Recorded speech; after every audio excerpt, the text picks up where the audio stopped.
À la une de ce jeudi, ce fait divers, ce matin, un forcené a tenté de se jeter depuis le 4e étage d'un bâtiment dans le quartier de la Bourgogne à Tourcoing.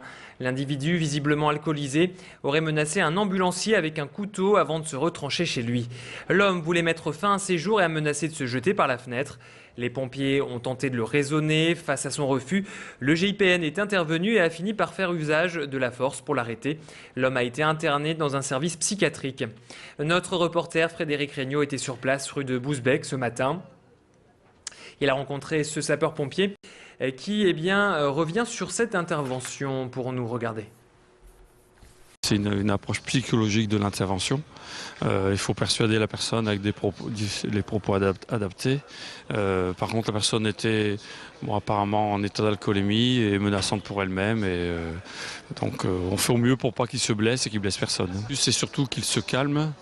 Et puis parfois aller dans son sens, surtout pas le contrarier, et puis essayer de le persuader que ce qu'il est en train de faire c'est pas bien, c'est pas bien pour lui, c'est pas bien pour les autres. Puis après c'est un être humain, donc il faut faire ce qu'il faut. On vous en parlait hier de ce triste anniversaire pour Florence Cassé. La nordiste est incarcérée depuis 5 ans au Mexique. La jeune femme de 36 ans a été condamnée en appel à 60 ans de prison pour enlèvement et association de malfaiteurs. Depuis le début de cette affaire, Florence Cassé clame son innocence. Et de nombreuses personnes soutiennent la jeune femme. Et notamment Lounès Ouadouri, ce gérant d'un bar à Lambersart, se souvient bien de Florence. Cette élève du lycée Jean Perrin dans la commune venait manger très régulièrement le midi dans l'établissement. Elle lui a même envoyé une lettre le 29 juillet 2008 que Lounès garde très précieusement. Ce Lambersartois reste très actif, il se mobilise pour Florence. Il a mis en place une pétition dans son établissement et puis il a même écrit des courriers à certains politiques. Je vous propose d'écouter Lounès au micro de Frédéric Regnault. Il nous explique qu'il n'a pas oublié Florence. Ça fait 5 ans que je pense à elle tous les jours. Franchement, ça fait 5 ans. Et j'essaye de... Évidemment, je ne peux pas faire grand-chose. Comme là, dans le journal, dans La Voix du Nord d'aujourd'hui, j'ai vu que le cardinal de Lille, il a écrit au cardinal au Mexique là-bas. Et moi, j'essaye de faire ce que je peux, vous savez, ce que je peux. Dès que je sais qu'il y a un ministre qui va là-bas, je lui écris. Dès que je sais qu'il y a un député qui va là-bas, ou un maire, donc je lui écris pour l'encourager, pour dire que je pense à elle et pour qu'elle ne craque pas. Mais moi, je sais qu'elle ne va pas craquer parce qu'elle est très, très forte. La région parisienne complètement paralysée par la neige. Pour éviter la saturation du réseau routier, bien aujourd'hui, le préfet a pris un arrêté en milieu de matinée interdisant aux camions de rouler sur les autoroutes A1, A2, A26 et A29 dans le Nord-Pas-de-Calais, la Somme et l'Oise. Interdiction levée vers 13h, mais 3000 camions ont tout de même été bloqués pendant plusieurs heures.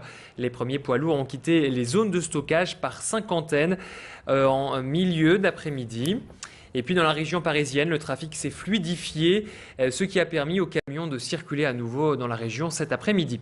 Et puis d'autres poids lourds n'ont pas eu de problème cette nuit. Les 6 mégapoutres ont enfin rejoint le chantier du Grand Stade.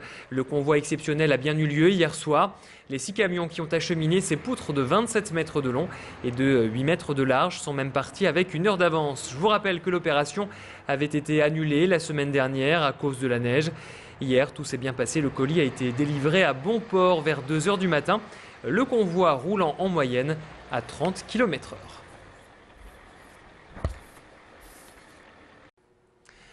Pascal Boulanger sacré autodidacte 2010. Hier soir, la Chambre de commerce et d'industrie de Lille a décerné ce prix à cet homme au parcours hors norme. Après avoir raté plusieurs fois le baccalauréat, Pascal Boulanger lance sa propre activité en 1981 et crée l'agence immobilière Sigla, qui est aujourd'hui l'une des plus grandes enseignes de la métropole.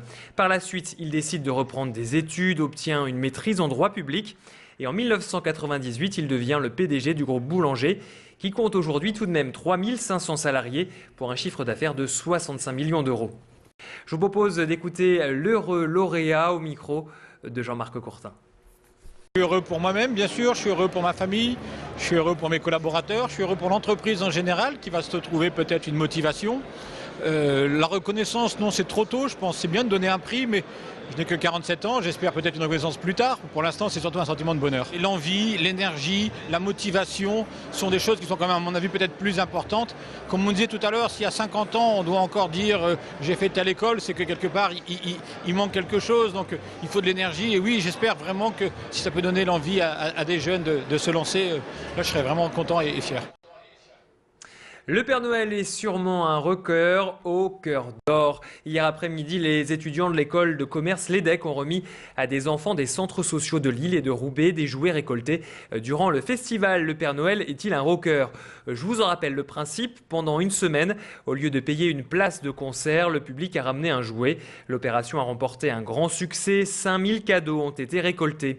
Hier, 400 enfants ont reçu chacun 3 jouets. Ils avaient même organisé un petit spectacle pour remercier tous ceux qui ont fait preuve de générosité. Ces petits avaient le sourire hier, on les écoute au micro de notre journaliste qui les a rencontrés, Élodie Bernachon.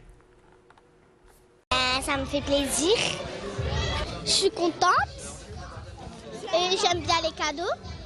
Mais ça me fait un grand plaisir si ce sera un cadeau que j'ai demandé sur ma liste. Je suis heureuse d'avoir un cadeau.